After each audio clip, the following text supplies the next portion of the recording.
Maya Turner never saw the van until it was too late. Her best friend, Daniel Cole, always told her to trust her instincts. But instincts didn't matter when the chloroform cloth pressed against her face. By the time her eyes fluttered open, she was no longer on the quiet street they had walked so many nights before. She was tied, bleeding at the wrists, and staring at walls covered in tally marks left by people who had never escaped. And somewhere above, heavy footsteps creaked across the ceiling, as if someone or something was waiting for her to move. I never thought I would remember that night in fragments, like pieces of shattered glass scattered across my mind. At first it was just a quiet street, the kind of silence that should have been calming, but instead pressed down on me like a weight. My footsteps echoed unnaturally loud against the buildings, bouncing back to me as if someone else was walking in sync, always one step behind. I tried not to think about it and tightened my grip on my backpack, forcing myself to keep a steady pace. The second fragment was the van.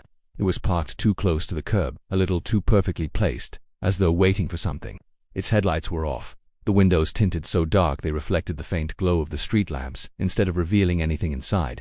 I told myself it was nothing, just another vehicle left overnight. My street wasn't exactly dangerous, but I had heard enough stories to know when my instincts were screaming at me to move faster, so I did.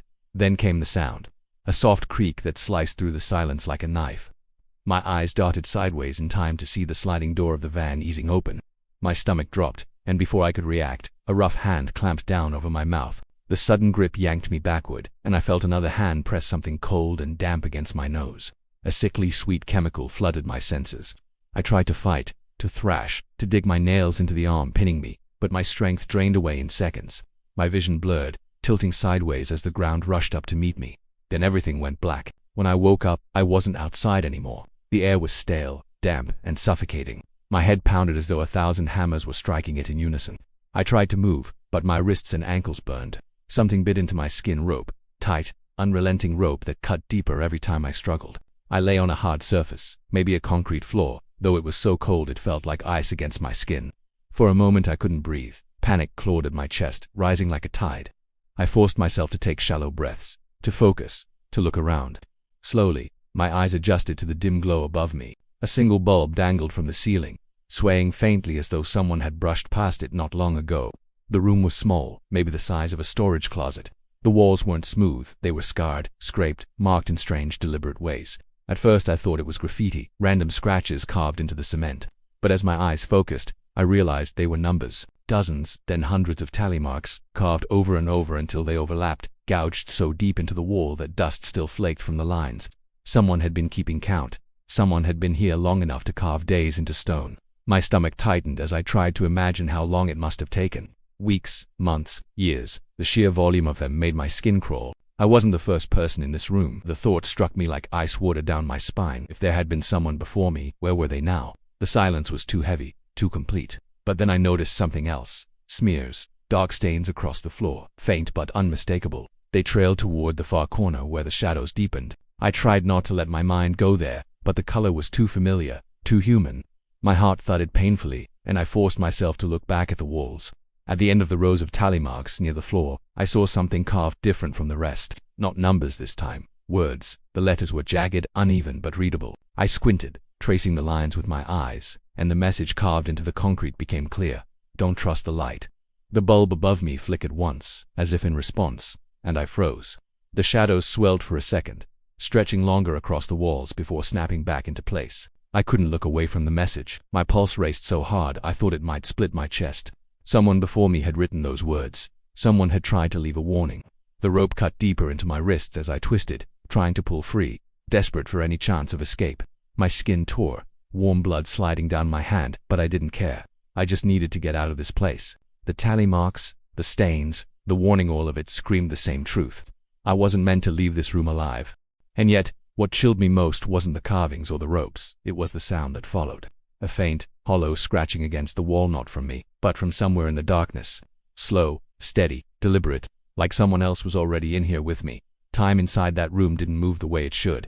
Minutes felt like hours, hours like days, until I lost all sense of what was real. There was no window, no way to tell night from day, only the single bulb swaying faintly above me. Its glow was weak, sometimes sputtering, threatening to plunge me into complete blackness. I found myself staring at it constantly, counting every flicker as if it were the only way to mark time. But each time it faltered, I remembered the carved warning, don't trust the light. The words burned in my mind like a curse. The ropes had loosened slightly around my wrists. My skin was raw, shredded where I had pulled against them, but I kept working. Every tiny movement gave me hope. I couldn't stop, even though each tug left new trails of blood soaking into the floor. My arms ached, trembling, but finally, after what felt like an eternity, one hand slipped free. I yanked the rope off my other wrist, then tore at the bindings around my ankles until they, too, fell away. For a moment, I sat there trembling, afraid to move, afraid of what freedom might bring in a place like this. When I finally rose to my feet, I felt the full weight of hunger and thirst. My mouth was dry, my stomach twisting painfully, but the need to escape burned stronger than any physical weakness. I staggered toward the wall, pressing my hand against the cold concrete to steady myself.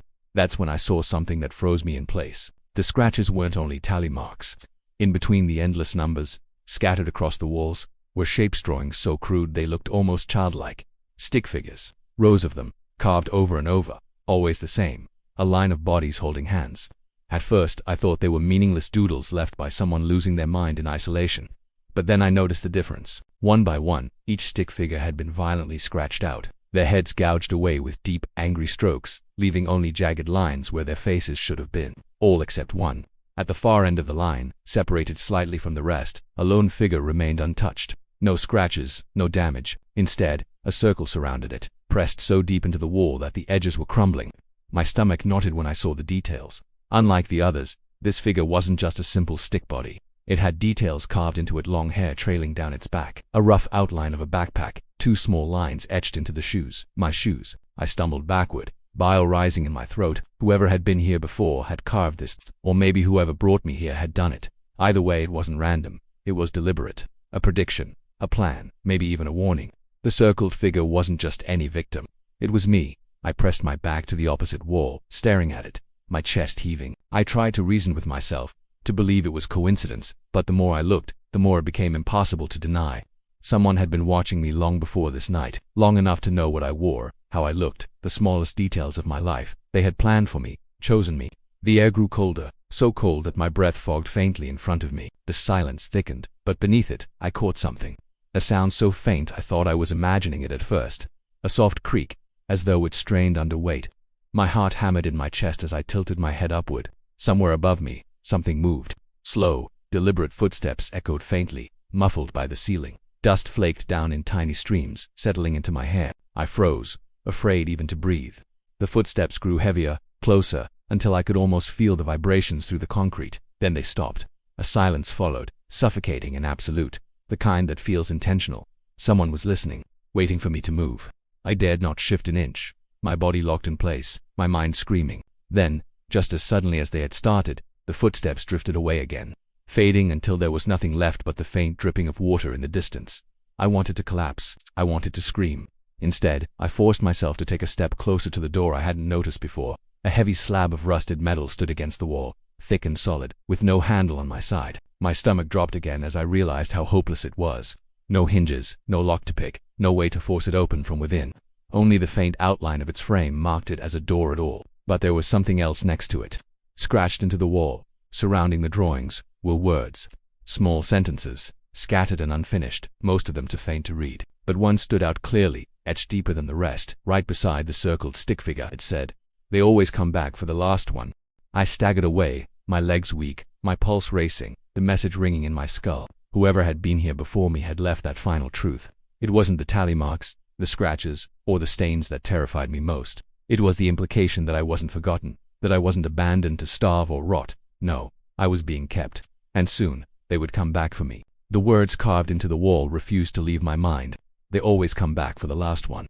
I kept repeating them, as if saying them over and over would somehow change their meaning, but it didn't. They were final. They were a promise. My skin prickled with every breath I took, as though unseen eyes pressed against me from all sides. I couldn't stop glancing at the drawings, at the circled figure that mirrored me perfectly. I felt trapped in a nightmare I had no hope of waking from. I forced myself to move away, though my legs felt like they belonged to someone else. Each step across the room echoed too loudly, bouncing off the walls, betraying me. I pressed my ear against the heavy metal door, straining to hear something, anything that might explain what waited on the other side. But the silence was so deep it felt alive, a heavy thing pressing into my skull. Then, faintly, the silence broke. Footsteps again, above me, heavier this time. They weren't rushing. They weren't careless. They moved with purpose, steady and deliberate, like someone who knew I was listening. Dust rained from the ceiling, sprinkling into my hair, coating my lips with grit. My heart raced until I thought it would burst. I staggered back, staring upward, waiting for whatever was up there to break through. The footsteps stopped. Then came another sound, one that chilled me deeper than anything before. A dragging noise. Slow, rhythmic, like something heavy pulled across the floor. The sound grew louder, closer, until it seemed to hover just above me. I clenched my fists, too afraid to breathe, too afraid to move. Then silence again, thick and unnatural, pressing against my ears until I swore they might pop. Whoever was up there wanted me to know I wasn't alone. My gaze darted around the room, desperate for anything I could use. That's when I saw it. In the far corner, half buried beneath dust and rubble, something caught the faint light from the bulb. I stumbled toward it, crouching low. My fingers closed around a jagged shard of glass, broken and sharp, likely from a shattered bottle. It cut into my palm the instant I gripped it, but I didn't let go. The pain grounded me, reminded me I was still alive, still fighting. I clutched it tight and turned back toward the center of the room. That's when I heard it. A groaning creak, different from the dragging sound before. My eyes snapped upward just in time to see a square hatch in the ceiling shift. Dust poured down in a thick stream, and the sound of hinges grinding against rust filled the air. Slowly, painfully, the hatch opened wider. I stumbled back, pressing myself against the wall, clutching the shard so tightly it bit deeper into my skin. My eyes refused to leave the dark gap above. Then, with a metallic clang that echoed like a death knell, a ladder unfolded downward. Its rungs rattled against the concrete wall as it extended, until the bottom slammed against the floor only a few feet away from me. I waited. Every nerve in my body screamed at me to run, to hide, but there was nowhere to go. I watched, frozen, certain that any second, something would descend, but nothing came. The hatch above remained dark, empty, a void waiting for me to step into it. The ladder didn't shake. No hands appeared. It was just there, like an invitation. I swallowed hard, trembling. My mind raced in circles. Was this a trap? Was it my only chance at escape? I didn't know which terrified me more, the thought of staying here until something came for me, or the thought of climbing into whatever lay above. I dared one last look at the drawings on the wall. My stomach dropped. The circled stick figure, the one that had mirrored me so perfectly, wasn't the same anymore. It had been crossed out. The deep, violent lines hadn't been there before. They slashed through the figure, through the circle, gouged into the stone as though made in a frenzy.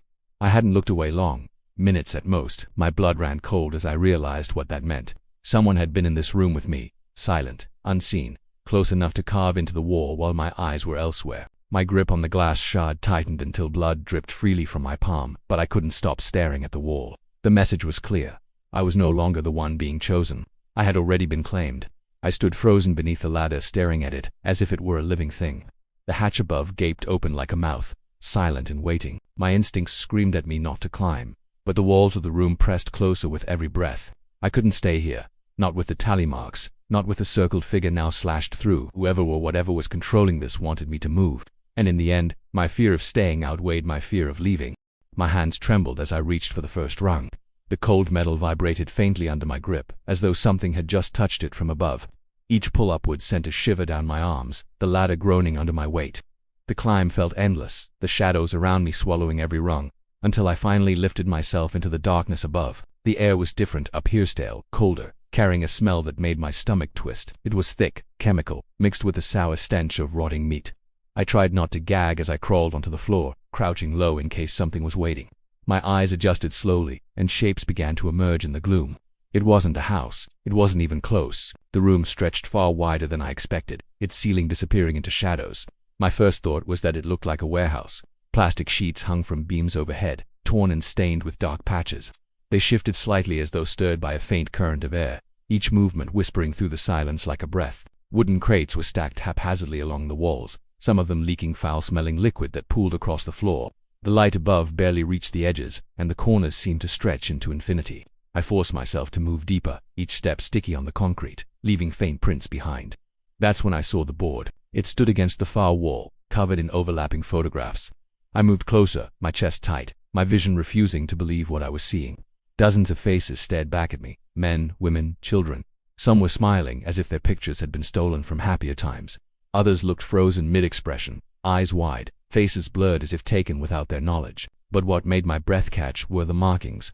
Some of the faces had thick black slashes across their eyes, lines pressed so hard into the paper that the board beneath was torn. Others were circled in red, violently, the ink bleeding out into the edges of the photo. My gaze darted over the collage, praying not to see anything familiar. But then my stomach dropped. In the very center, pinned higher than all the others, was my own photograph. My school ID ripped cleanly from my backpack, a red circle looped around my face, pressed so hard the ink cracked along the edges. I staggered back, my knees almost buckling, as though the sight alone had drained all the strength from me.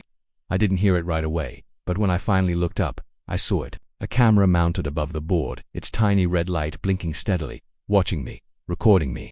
My skin prickled with the realization that every move I made, every expression was being captured, not just by someone but by something that had planned this from the start. The urge to run clawed at me, but there was nowhere safe, no exit in sight. I turned toward the far end of the warehouse, desperate for a door, but my eyes caught on something worse. The plastic sheets weren't just stained. Behind them shadows moved, shapes swayed gently, as if hanging from hooks I couldn't see. My throat closed as I squinted, my mind refusing to form the words for what I thought I was looking at. The outlines were human. I stepped back, but the sole of my shoe crunched against something brittle. I looked down. Scattered across the floor in pale fragments were bones, small, splintered, some still bearing scraps of darkened flesh. My stomach lurched violently, and I pressed a hand against my mouth to stop myself from making a sound. The warehouse felt alive now, every corner breathing with menace. I couldn't shake the sense that I had stepped directly into someone else's stage, that the ladder hadn't been a way out at all, it had been a lure, a trap meant to lead me exactly here. The photographs, the camera, the figures swaying behind the plastic. None of it was accidental. It was all arranged for me, and somewhere, hidden in the vast shadows of the warehouse, I knew the one who had planned it was already watching. Panic clawed at my chest as I stood in the middle of that warehouse, clutching the shard of glass like it was the only thing keeping me alive. The photographs on the board seemed to watch me. Every scratched-out eye and circled face a reminder that I wasn't the first, I would never be the last. The red light of the camera blinked steadily, a silent heartbeat in the dark, and I couldn't shake the feeling that it was growing faster, almost like it was excited to see me here. I wanted to run, but there was nowhere to go. The warehouse stretched into shadows, and the plastic sheets swayed gently, revealing glimpses of what hung behind them. My eyes strained, trying to deny what I was seeing, but the truth forced its way in, shapes too human to be anything else. Some slumped forward, others dangled stiffly, their outlines warped through the stained plastic. The smell in the air confirmed what my mind refused to accept. Those weren't shadows, they were bodies. My breath hitched as I backed away, only to feel the crunch of more bones underfoot. The sound echoed too loudly in the cavernous space. I froze, my blood running cold, because that sound was no longer alone. Something else moved. It came from the far corner, behind the sheets, a shifting, deliberate motion, slow and steady, as if something had been waiting for me to notice it. The sheets rippled, and a shape leaned closer, tall, far taller than any normal person should be. Its head bent at an unnatural angle, and for a moment I thought it might be caught on the plastic, but then it swayed, not randomly, not like something caught in a draft. It swayed with intention, a slow rhythm, like a predator enjoying the moment before it strikes. I gripped the glass tighter, though my hand was already slick with blood. My body screamed at me to run, but I couldn't see a door, couldn't see any escape. The camera's red light blinked faster now, reflecting off the plastic as the figure drew closer. My heart slammed against my ribs as the sheets parted, peeling away to reveal the silhouette fully. I didn't see its face, not clearly, but I felt its eyes, cold and unblinking, locking onto me as if I had been the goal all along. Its body was wrong, too long, too angular, its limbs stretching in ways that didn't seem possible. Each step it took toward me made the bones on the floor shift and cracked beneath its weight. I stumbled backward, scanning the warehouse desperately. That's when the lights flared. Every bulb along the ceiling blazed on at once, flooding the space with blinding brightness. For a moment, I was disoriented, blinded, my hands shielding my face. But when my vision cleared, the true horror revealed itself. Rows of cages lined the walls, stretching farther than I could count. Each cage held someone inside. Their faces were pale, eyes wide, pressed against the bars. Some were gaunt, hollow shells of themselves. Others still moved, still breathed, their mouths opening and closing silently as though trying to call out to me but unable to make a sound. The silence was worse than screaming. Dozens of them, maybe hundreds. My knees buckled, and I almost collapsed under the weight of what I was seeing. This place wasn't just for me. It had been running far longer than I could imagine. The tally marks, the photographs, the cages, they all painted the same picture. People had been disappearing here for years, maybe decades, and no one outside ever knew. I turned back toward the figure, but it was gone. The plastic sheets swayed as if disturbed moments before, but the space behind them was empty. The only sound now was the faint rattle of the cages as the prisoners inside shifted, their wide, unblinking eyes locked on me.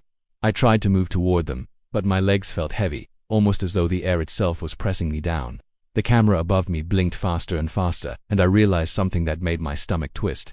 It wasn't just recording, it was broadcasting. Somewhere, Someone was watching all of this in real time, waiting to see what would happen to me. The shard of glass slipped from my hand, clattering onto the concrete. The sound echoed through the warehouse, bouncing between the cages, before fading into silence. Then the lights cut out. The warehouse plunged into complete blackness. I couldn't see the cages anymore. I couldn't see the board, the photographs, or even my own hand in front of my face, but I heard them, all of them. The prisoners who had been silent before began to move. Chains rattled, metal scraped, low groans filled the darkness, rising into a chorus of inhuman sounds that didn't belong in any living throat. And then, in that suffocating dark, I felt it. A cold breath against my ear, too close, too real. The last thing I remember before the world collapsed into screaming was the voice that didn't speak words but pressed directly into my mind, heavy and endless. I hadn't been kidnapped. I had been delivered.